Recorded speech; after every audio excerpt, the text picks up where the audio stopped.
வெறும் பேசுறவன் கூட்டம் இல்ல, சேவகம் செய்ய புறப்பட்ட சிங்கம். நம்ம யாருன்னு முக்கியம் இல்ல, நம்மள என்ன முடியும்னு தான் முக்கியம். ஒரு வாட்டி முடிவெடுத்தா என் பேச்ச நானு கேட்க மாட்டேன்.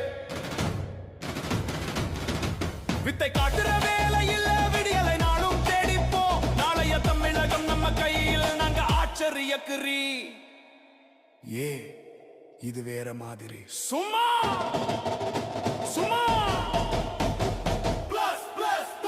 சும்மா சும்மா.